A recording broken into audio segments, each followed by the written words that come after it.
Minutes past 9. The Radio Wammo Breakfast. The best ideas are free with Ben Young from Bwaggy.com.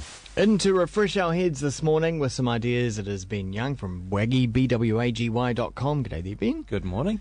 Today talking about smoking. Yeah, so basically over the last 6 months, essentially since the recession, there's been a lot of focus on healthcare and ACC spending. The ACC fund took a bit of a hit on the value of some of its investments, which they got some flack about, but the reality is those kind of investments worldwide got a big hit and they recovered over time. Yeah. But now there's been a few discussions on, last week Nick Smith was talking about what if we cut some of the levels of ACC that you get and you just pay less levies. Right. And then they've just increased cigarette taxes again. Yep. And they're looking at changing the packages. I was just kind of... Firstly, I was wondering, I always knew that the amount of healthcare spent on cigarette smoking and related illnesses was more than the tax revenue we got. So I thought, well, why don't we have a quick look? And so what I dug up, that by 2012, the government estimates that the total revenue from cigarette taxes will be 1.3 billion. And the health department estimates that the total healthcare cost is 1.9 billion. Okay. We've got a $600 million shortfall there. That's quite a bit, but those margins you'd think would have been slimming over time as the tax has gone up. I mean, I guess healthcare costs has I don't gone have up. the numbers at hand. Last time I looked at this, the numbers were I think there was 400 million. So to me, it looks like they're going up. There's less people smoking, though, isn't there? Yeah, what they're saying is they expect 20% of people to be smoking in a few years. Is it as high as that? Well, a few reports that I've read have suggested up to 50% at some point in time. Huh. So, but it's something that's hard to gauge, I guess. So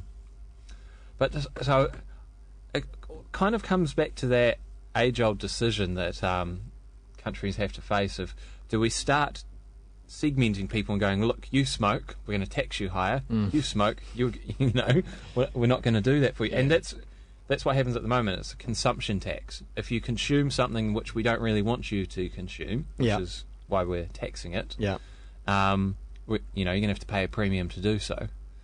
But the idea is, by paying that tax, there are less people that would be consuming it.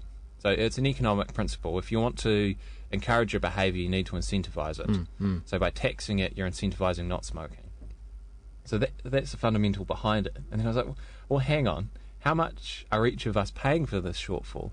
There's about 1.7 million Kiwis in the workplace paying tax. Yeah.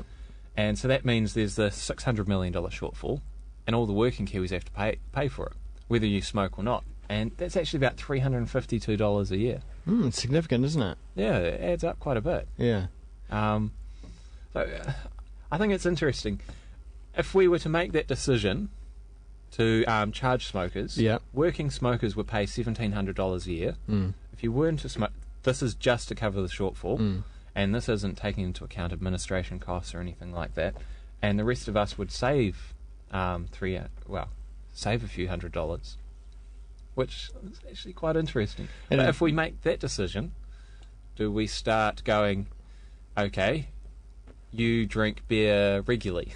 Or but how can you... I mean, how can this be policed? Yeah. So my first thought is, firstly, it's difficult. Where do we start? Where do we stop? Kiwi sentiment tends to be, and this is based on that survey they did a few months ago, majority of Kiwis agree that cigarettes should be banned outright by 2020. So I think there's a strong Kiwi proponent of we need to ban smoking. I know it's a long way out, and that's pretty drastic. Wow, only 10 years. Yeah. But I don't think it would work doing the extra taxes. It would just get too complex. The only way I think it could work is if you just said, here's the shortfall, and pass it on to the cigarette companies to pay for it. What about, here's just something completely different, what about if you choose to smoke, that you have to get some kind of private medical insurance? Yeah.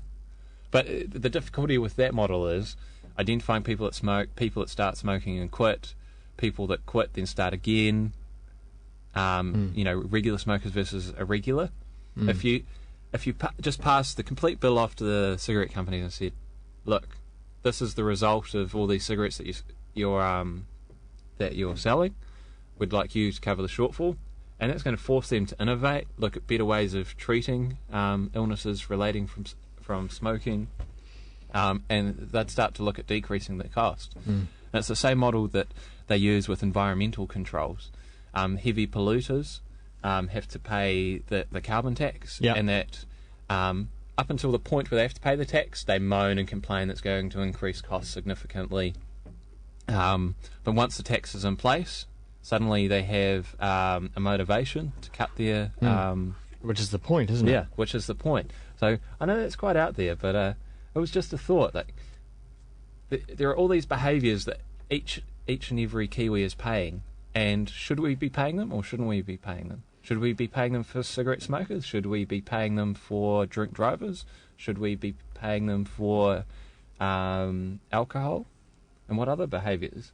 Sounds like you have some libertarian tendencies there, Ben Young. I tried to be a bit objective. My overall motivation that I'd like to see is if the government were to open up and say, look, we're actually having these problems with healthcare in terms of trying to fund this or this. Can you Kiwis help us? And kind of in a crowdsourcing manner like Dell, where you can suggest a new feature on a Dell notebook and vote it up, and then people can select those. It would be a really cool open government initiative to help solve some of these problems, because I think as a nation we don't want to start getting all these healthcare and ACC cutbacks. It's something that we should be proud of and defend. There's not a huge amount of countries in the world that can actually sustain that. So we either have to keep going as we're going, which is continually compromising, or we can innovate. And I reckon we should do the latter. We should try and innovate. Yeah. All right. Cigarette smoking is just a great way of showcasing that. Okay, well, you might have some thoughts on that as well, and feel free to get in touch with Ben at bwaggy.com, bwagy.com, and also on Twitter as well. We'll see you next time, Ben. See ya. Cheers.